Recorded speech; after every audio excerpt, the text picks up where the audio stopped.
Welcome, everyone, to the Nerd Journey Podcast, bonus episode number 9. We're joining you every week to talk IT career progression and bring you the advice we wish we'd been given earlier in our careers. I'm your host, John White, at VJourneyman on Twitter, joined by my co-host, Nick Korte, at NetworkNerd_. Hey, Nick, how's it going? Hey, John, I'm doing great. We are both pre-sales technical engineers with backgrounds in IT operations. We hope our career discussions will be vendor neutral, relevant across disciplines, and remain timeless. If you're enjoying our content, please drop us a positive review on Apple Podcasts or wherever you subscribe. And if you want to get in touch with us, tweet or DM at Nerd Journey. Ultimately, we're just two nerds on a journey. A journey to virtual enlightenment. So let's take a trip. Awesome, Nick. So, true to Nerd Journey fashion, we have a part 2, right? Now, it's just you and I talking, but somehow we had to turn that into a part 1 and part 2. And last week in our Christmas episode, we talked about books that shaped my thinking. And here we are in the new year, and we're going to talk to you about books that shaped your thinking. Yeah, and you'll see how our brains are different and we enjoy listening to different things, but it all meshes together, hopefully to create helpful things for people listening. So I guess if you're ready, we'll just go right through it, John. You feel good? Let's jump into it. All right. So new year coming. Maybe these are some new reads if you're out there looking for something to dive into. So these are in no particular order. I'll tell you my favorite at the end. Make sure I do that. Okay. So the first one on the list is Hope and Help for Your Nerves by Dr. Claire Weeks. So I don't know about you, but sometimes I get nervous, anxious about different things. It could be work, it could be family life, but it's happened to me for a number of years. It doesn't happen all the time, seems to come and go. And a gentleman that I went to church with, he, I guess, recognized this quality in me and gave me this book. And it talks about the connection to mind and body and how, if you think something is going to happen to you, it could potentially happen to your body. It's that powerful. But one of the interesting things inside the book is this idea of the temptation to choose the nearest confidant when you need to talk about something or when you're paralyzed and trying to make a decision. Sometimes we want to reach out to whoever's nearest by to try and get advice. And it says, resist that temptation when you get anxious or nervous and go to a trusted friend, somebody who is willing to listen to you and knows that you suffer from nervous illness, and talk to them instead. And I read that and I went, wow, I totally do that sometimes when I can't make a decision or I'm nervous and anxious. I just need to talk about it with somebody. And a lot of times it's whoever's closest. Has it ever happened to you? Yeah, I think that temptation is there for anybody who works things out by discussing it with somebody else, right? By trying to reflect, our situation and get an outside point of view. But I think that's a very, good point. Like if that is how you work things out, then there is this huge temptation to just pick the closest person and talk to them about it and get their perspective. And that's not always the healthiest thing to do. I mean, I suppose that it's healthier than just internalizing it and never talking to anybody. So at least a step in the right direction. But it's a good, really interesting observation. And it's, I'd highly recommend it. It's a short read, easy read, and, written by a doctor.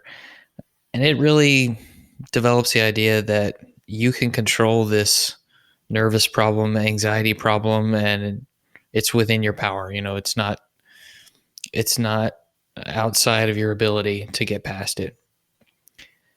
So the next one on the list, I know I've mentioned this on a previous episode, pretty sure it was the Area of Destiny episode, which was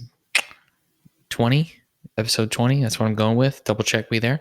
The Real Life MBA by Jack and Suzie Welch. I was actually given this at a conference, and it has a career section, and it talked about the area of destiny as it relates to career. What are you good at? What do you like to do? What's the intersection of that and what the market needs? But it also talks about this idea of work-life balance that we sometimes struggle with, and they call it work-life choice. We choose to work a certain amount. We choose to have fun a certain amount, and that balance is different for different people. For some, it's 50-50, it may be 70-30. It just depends on the person and what they want to get out of life. But it also talks a little bit about why careers end up stalling because you have nowhere to go. Exactly what we've talked about before. It talks about having an attitude problem. Of course, we've all met people that like that, or we've all had attitude problems at one point. But another great point that it makes in this book is when times are tough, when there are layoffs at a company, it's important for the company to retain the top talent so that they won't leave when morale is low. And Jack Welch even makes the point that you should offer some of the top talent a pay raise so that they won't leave, even if funds are short. And I just thought, wow, that's a pretty interesting methodology. That really stuck out to me.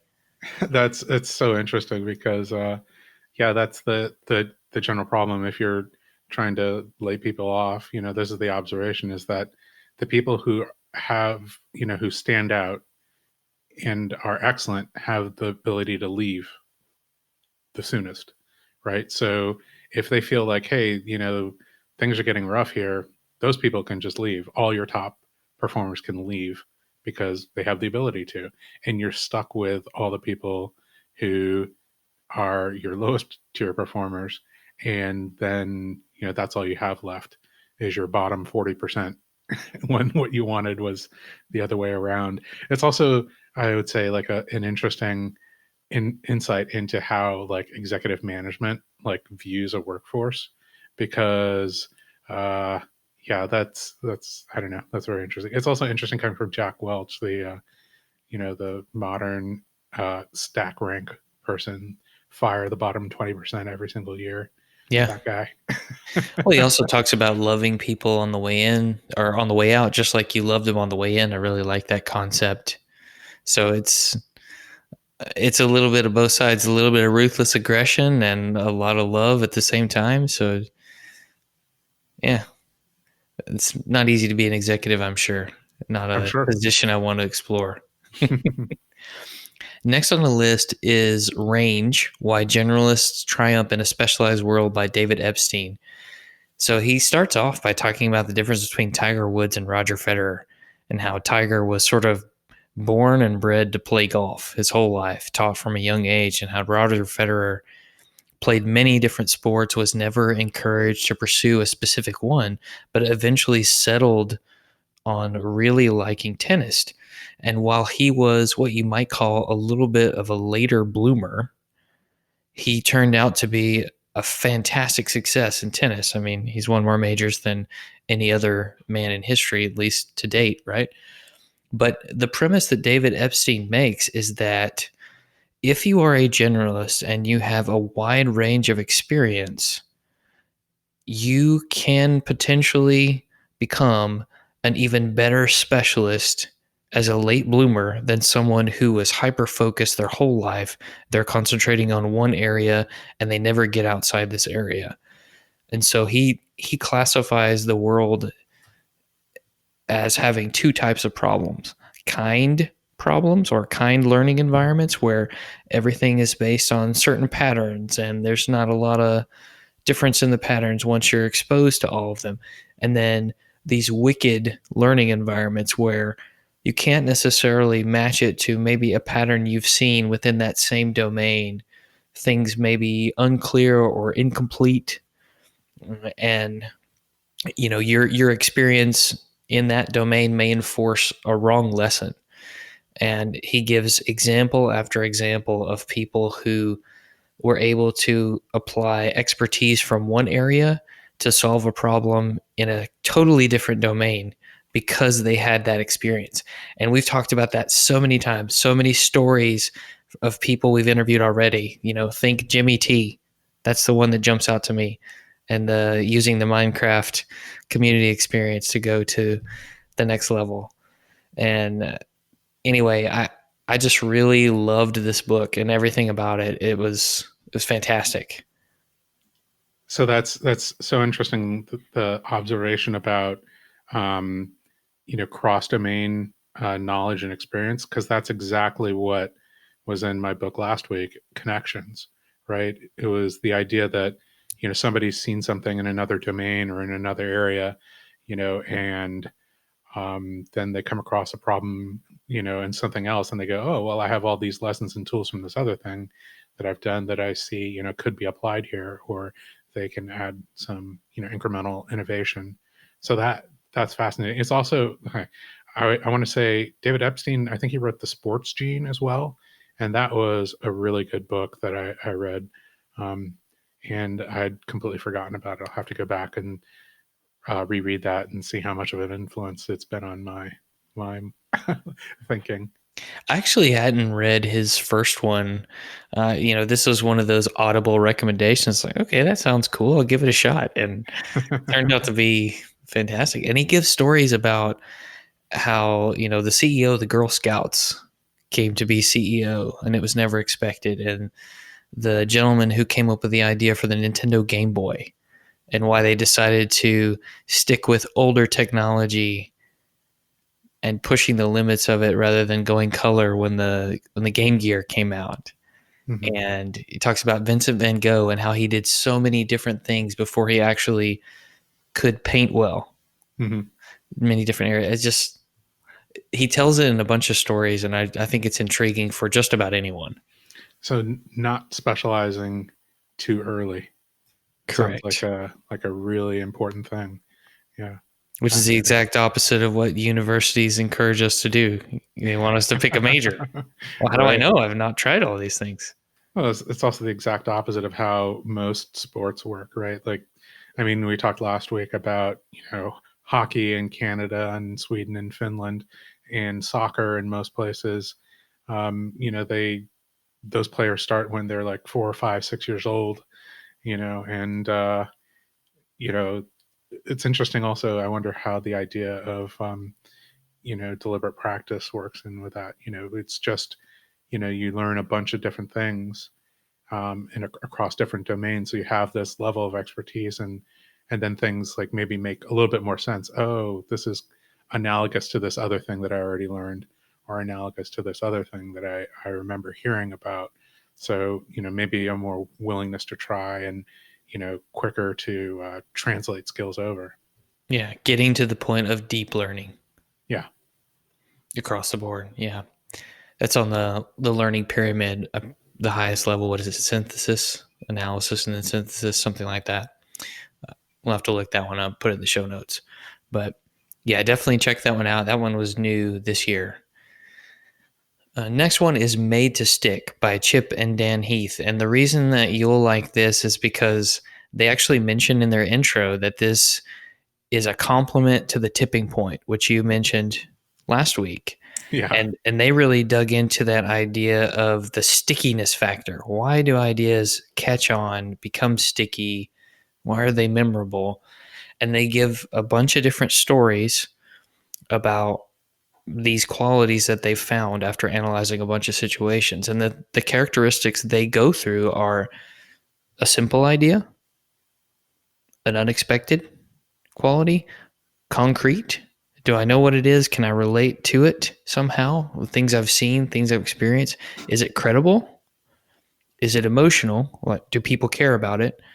Is there a story around it? So those 6 things, and I mean, if we just dig into one real quick, the simplicity of an idea. They talk about the idea of a commander's intent. They use Southwest Airlines. We are the low fare airline. You can use that to make any decision throughout the company as to whether we should add a particular service on a plane. They tell a story about, well, we really think we should add this chicken salad on the particular flight from here to here. Well, is that going to make us stay the low fare airline? Because if it's not, then we don't need to do that. Hmm. So the idea is simple, it sticks with people, and they were able to execute based on that. The whole taking that top level vision, goal, strategy, and dispelling it throughout the organization. But just a really good book, I thought. Very cool. Is that something that you can apply in technology? Do you think, like, just using those principles to maybe make people understand why your project is more important and needs to get funded, why the upgrade that you're pitching needs to be done, why the the technology transformation that you're saying should take place, actually should take place. Yeah, very, very Yeah. interesting.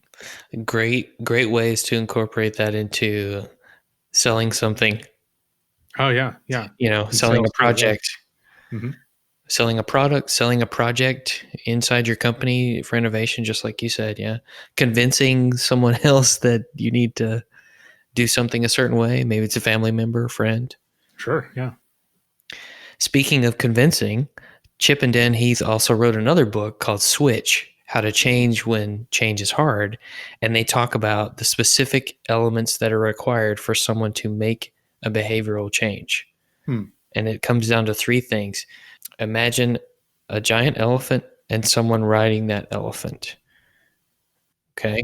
In order to make that elephant and the rider go in a different direction than they are now, change course, you have to direct the rider. That would be your logical self, rational self. Is it logical to do these 7 things? Whatever it is. Motivate the elephant. That's your emotional self. So your logical self can only control your emotional self for so long. If the elephant gets scared, wants to run away, there's not a whole lot the rider can do. So if your Hmm. emotions get out of check, it's going to override anything logical. So you may know exactly what you need to do to get healthier or to get to the next level in your career, but you could potentially be completely emotionally exhausted and not able to do it because of that. And it just looks like you don't care. Oh, that's a really interesting analogy. Yeah. And then clear the path or shape the path. Not only do you need to go in the right direction, but how can you keep going in the right direction and support that and that change? Put yourself in the right environment. For example, if you're trying to stop a bad habit, you want to be around people who won't encourage you to do that. If you're trying to stop eating sweets, don't go to potlucks. Or you need to be around people who aren't going to eat sweets around you all the time. But that's a simple example. Sure. But again, a lot of great analogies in there and multiple sub principles, but good stuff.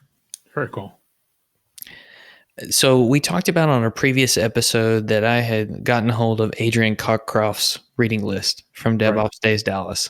Hmm. So the next couple are from that reading list. So there's A Seat at the Table by Mark Schwartz. And then there's also War, Peace, and IT by Mark Schwartz.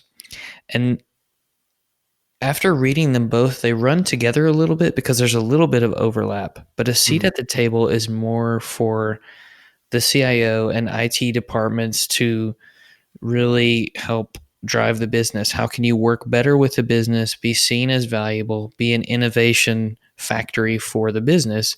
And then War, Peace, and IT is written more for business leaders that are not necessarily technology savvy, kind of about the same principles.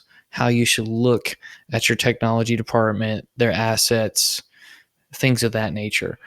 But within these two books, he talks about how IT is often kept in a contractor control model. We throw these requirements, somebody throws requirements over the wall, and you need to build something that meets those requirements. Well, are they requirements or are they hypotheses? We think this is what we need to make this work. But imagine if, you as a technologist could go and give some input and work with that person instead of just, oh, okay, I'll do that exactly how you asked me to. Let's be more agile in this phase. And they talk about the waterfall model versus the agile model and give the example of, we may make this elaborate plan to build a new data center or go to the cloud or some big project, right? Let's say it's going to be 6 months, 24 months, I don't know. But you need to plan to not stick to the plan exactly. Because if the plan can't ever change, and something starts to go in the wrong direction, you can never recover. So you need to be flexible, have a plan, of course, but you need to be able to redirect if something isn't working. And interestingly enough, he says that the only projects that should be terminated are the successful ones, not the failures. How does that So work? so you can improve upon something so much to where it's marginally not valuable to do any more improvement on this process because it's working so well. You've iterated so many times that you no longer need to apply funding there.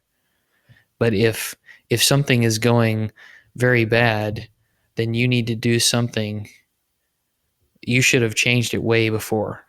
You should have fixed it. You need to change course so that you can make that a successful project. The thing that you said that really kind of resonates with me is the idea of a 24-month technology project. Like in 24 months, none of us know what technology is going to look like, right? Exactly. So the idea that we're going to know what we need, like business wise, 24 months from now is also a little bit silly. So I think maybe I started reading this and there was the idea of like if you apply a more DevOps or agile methodology where you're breaking your project into smaller like deliverable chunks, then and you're actually getting value from like the small sprint that you've done, and then you can evaluate whether that's actually the direction that's useful to the business, or if they look at it and say, yeah, well, we said that we wanted that, but now that we have it, like it's not as useful as we thought, and what the actual requirements are now that we see something are slightly different, or yeah, that you've delivered exactly what we've asked for, but the business environment has changed so much just even in the 9 weeks since you've done the sprint that um, that we need to redesign. But if you do something and it's a project that lasts 24 months before you deliver anything, it's like you there's all these resources that are sunk into it, and you start to become like susceptible to the sunk cost fallacy, right? Like, well, Mm-hmm. we've already spent $5 million in this. I mean, we can't abandon it and just write off all that money, right? As it, although if you deliver something after 8 weeks and then you go, oh yeah, like this is good, or ooh, no, this isn't anything like what I wanted, let's just cut the entire project and do something completely different. I mean, that's just a little bit easier to tolerate and absorb as an organization. Yeah, and he gives the example of, let's say you're building a new facility and it's not finished, but it's going to cost $10 million to finish it. But it would actually cost $5 million to build a completely new facility in a different location. Hmm. Assuming you're okay with the timeline difference, Hmm. maybe it's better to just abandon ship on this one. So it's going to cost $10 million to finish and go spend the $5 million over here. So those fast feedback loops, get some successes or failures quickly so that you know how to adjust. Because Yeah, as you said, if it's 24 months to failure, that's pretty bad. You haven't done anything to make progress toward the goal. right. If there's literally no deliverable until the very end of the project, I mean, that's kind of a project that is almost designed to fail. The longer the timeline is, the more likely that project is to fail, right? Like, Right. so yeah, that's a fascinating book. I started reading it, I think, and you know, I've never been a CIO, so I don't know how difficult it is to go into an organization that is using, that contractor control model and being dictated projects and controlled via budget, and to actually be able to turn around an organization like that and do something different. The tactical parts of how to do that would be really interesting to hear about. Yeah, and he actually wrote 3 books: The Art of Business Value, which I haven't read yet. Shame on me. I have to put that on the list. I ended up reading War, Peace, and IT first before A Seat at the Table, and then I read them in the opposite order, and I think that's better. Hmm. If you're in IT right now or have been in IT, I would read A Seat at the Table first, and then War, Peace, and IT, and I think it'll be more valuable. Hmm. Hmm. That's just my advice, but probably want to go for all three. Next one on the list is called The Power of When by Michael Bruce. So this guy is a sleep psychologist, and the book is about chronotypes. When are you as a human prone to sleeping? Are you someone who's more of an insomniac and has trouble sleeping? Are you an early riser, late riser, or maybe someone who's in the middle? And he classifies with 4 different animals. But he gives you some guidelines on how to choose which one is your chronotype by taking a quiz.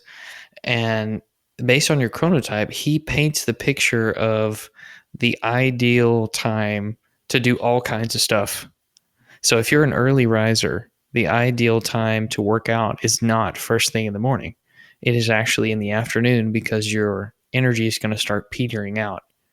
It's already going to peter out over the course of the day anyway.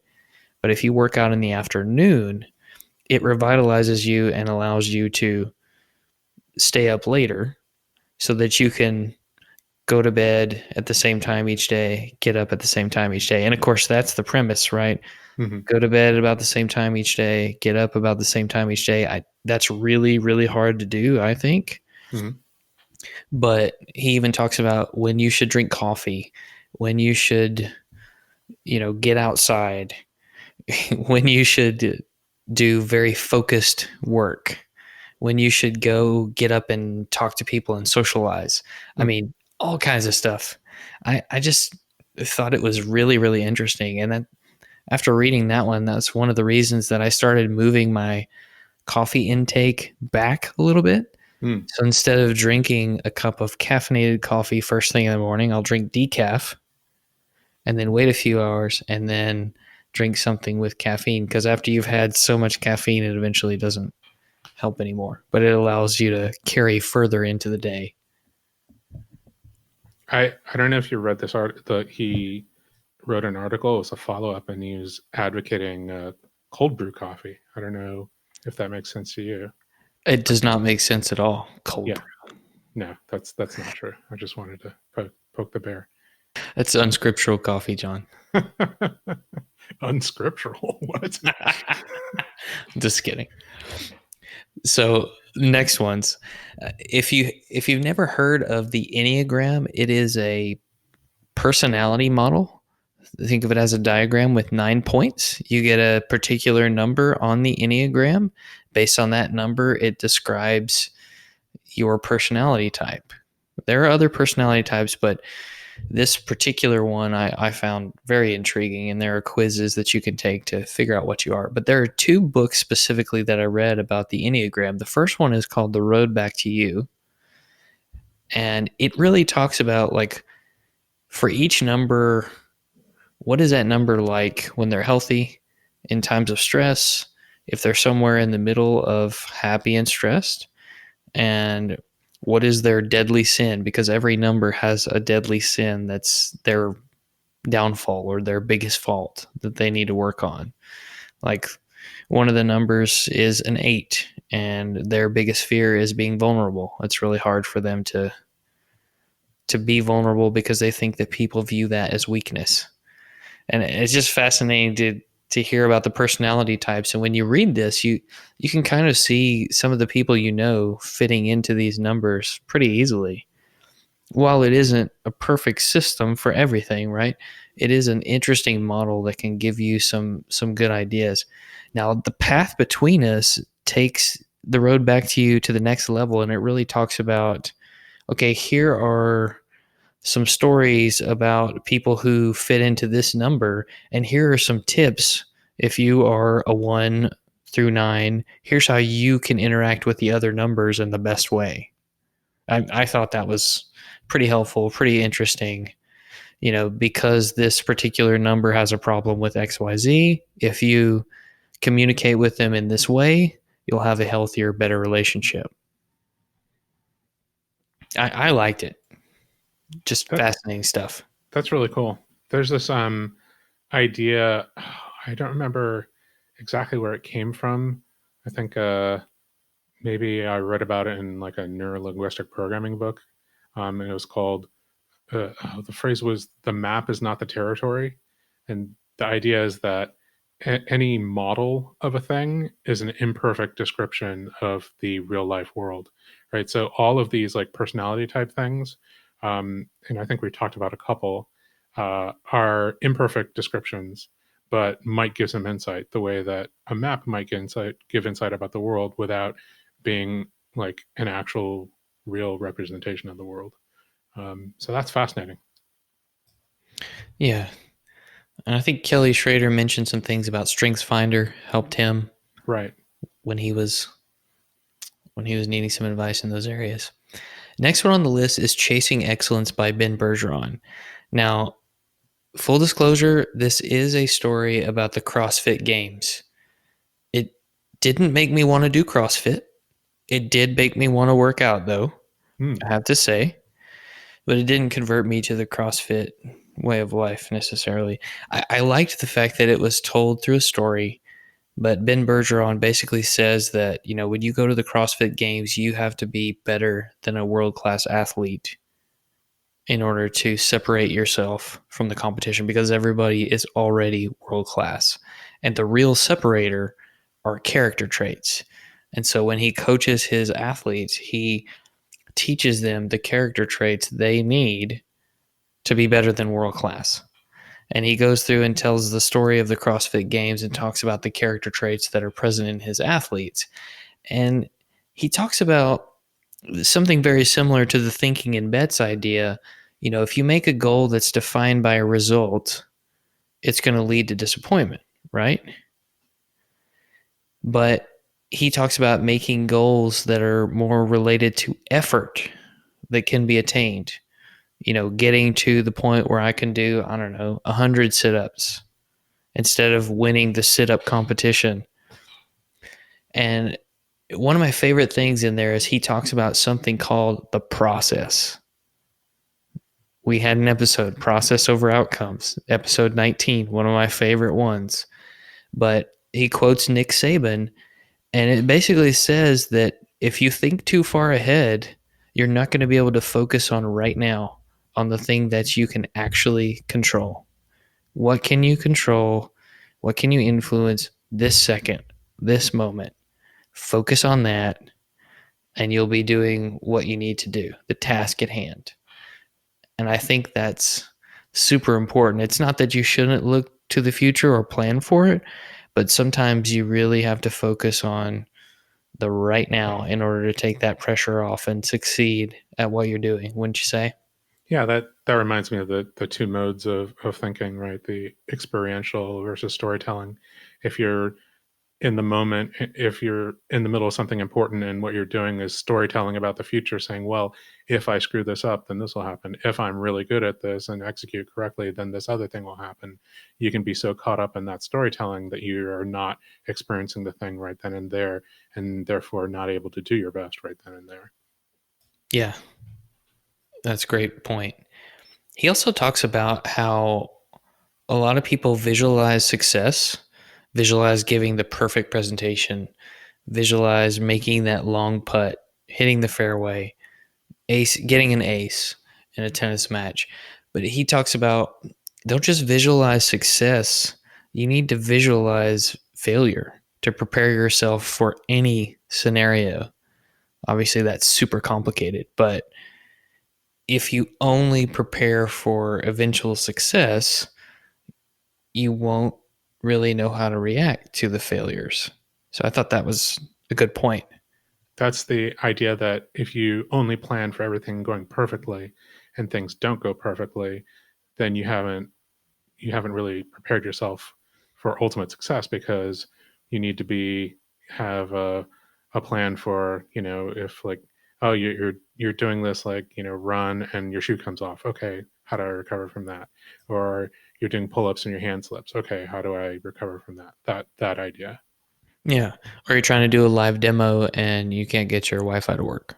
Right, got it. That definitely didn't happen to me yesterday, John. Well, I was in the office, I want to say on Wednesday, and my hand slipped during a pull-up, and that really, I hadn't. Okay, that didn't happen. But I mean, that presentation thing, that sounds a lot more likely to happen. So I can certainly imagine that, as technology practitioners, we have to plan for things to not go perfectly, right? And so our preparation for something has to prepare for the most likely things that, could slip us up. And then maybe even just recovering from, something unexpected happening, like, you know, just in the moment being uncomfortable and being able to recover from the unexpected thing. Yeah. And who knew they had pull up bars in the cubicles at Google's offices? That's news to me. Yeah, there's walking desks, which you can use. Nobody has like a dedicated walking desk. You can go to this like communal area, and there's a desk with like a treadmill in front of it. There's also a pull-up desk. No, that's not true. The walking desk thing is true, but the pull-up desk is not. Yeah. That's too bad. Next one on the list is called Never Split the Difference by Chris Voss. And this one's actually a very good one as well. I can't remember who exactly said to read this. I think it was on a team call internal to VMware.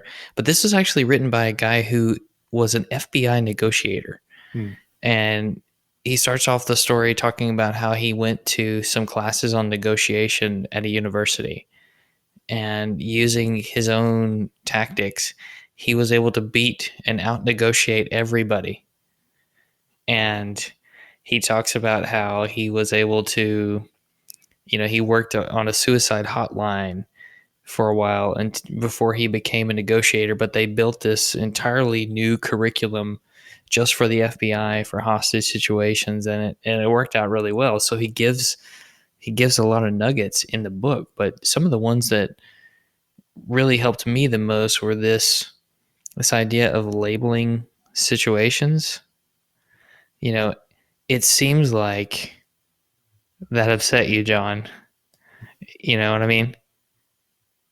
Instead of it's a safer way to say it. You're Sure. labeling someone's Hmm. emotion, labeling the situation, allowing them to tell you if it's right or wrong, but it's sort of non-threatening and disarming at the Sure. same time. Sure. And it makes the person evaluate in the moment whether or not that label applies to them. Yes. And it allows you to, even though you may not understand everything that's happening in their brain, you're trying to be empathetic and show them a little bit of respect. Sure. Hmm. But he talks about all sorts of things, how he negotiated getting a truck for $30,000 cash when it was $36,000 on the dealership lot. And he talks about, how somebody negotiated the price of it was either a condominium or an apartment or house. But he gives a lot of real life situations that are outside the FBI, but also a lot of descriptions of situations while inside the FBI. It's just really good. I've used a lot of these tactics just in personal interactions with people, and they definitely work. Oh, It that's doesn't really mean I cool. can. That doesn't mean that I can totally manipulate someone else with all this, but I think it's a helpful in the course of regular communication. Yeah, yeah, that's interesting. I'll have to read that, and I'll put that on my list right away. Yeah. And the last two on my list are written by Elihu Goldratt. The first one is The Goal. So this is about the theory of constraints and lean manufacturing. This is the book that you should have read before you read the Phoenix Project and the Unicorn Project, because this is, in my opinion, this is where DevOps came from, because it was applied to manufacturing first. And if you read the Phoenix Project, they talk about lean principles and the goal. And it's a really good book. When I worked at the manufacturing company, they had us read it, and fantastic. He also wrote another one called Critical Chain, which applies those lean manufacturing theory of constraints type principles to project management, which, if you're in project management or if you aren't, I still highly would recommend reading both of those if you have the time, and then go and read the Phoenix Project and the Unicorn Project. Oh, that's fascinating. I want to read that Critical Chain right away. I'll add that to my list too. That I remember. I want to say that like critical path theory is like kind of like the gold standard in project management. And his theory, this critical chain theory, is a little bit different from that.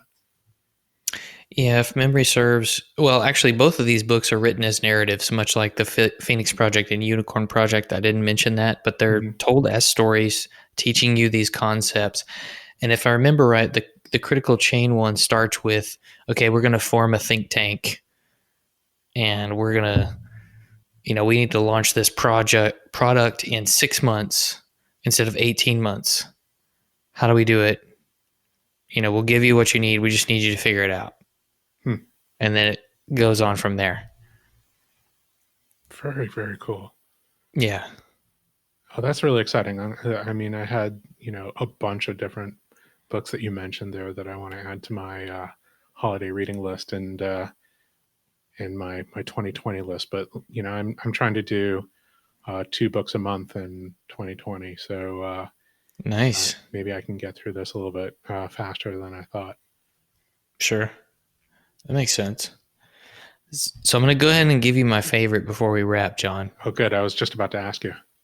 So my favorite was Range: Why Generalists Triumph in a Specialized World. Hmm. And I think it has to do with the fact that I've worked in different disciplines. I was in education, I was an analyst, I worked in IT, I'm an SE now. So it just felt like home. It doesn't mean like I'm a super specialized, awesome person, but as I'm reading about this, I'm like, oh, okay, yes. Maybe at some point I need to go do something totally different again, and then it'll only make me better. Hmm. So the stories, it had one about mathematics education in there, and of course that hits me in the heart, But it's just fascinating. I mean, they're all great, but that one's my favorite. Very, very cool. So before we go, one thing I wanted to mention is that we're starting to set up like a Nerd Journey bookshelf where the books that we've mentioned here and the books that our guests mention, we kind of put in a central page. So it's a little bit easier to search and then go, browse. If there's a Wikipedia page about the book, then you can find that, and Amazon, Google Books, etc.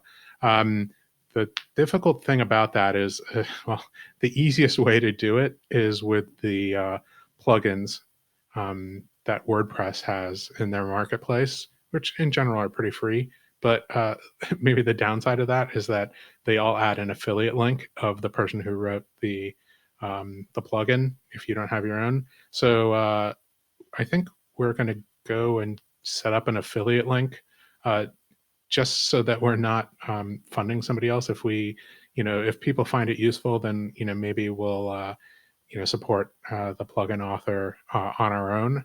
Um, that said, like we're not like in this podcast game to make money via Amazon affiliate links. So I think any money that does come in will probably uh, fully disclose, what it is that we're going to do with it.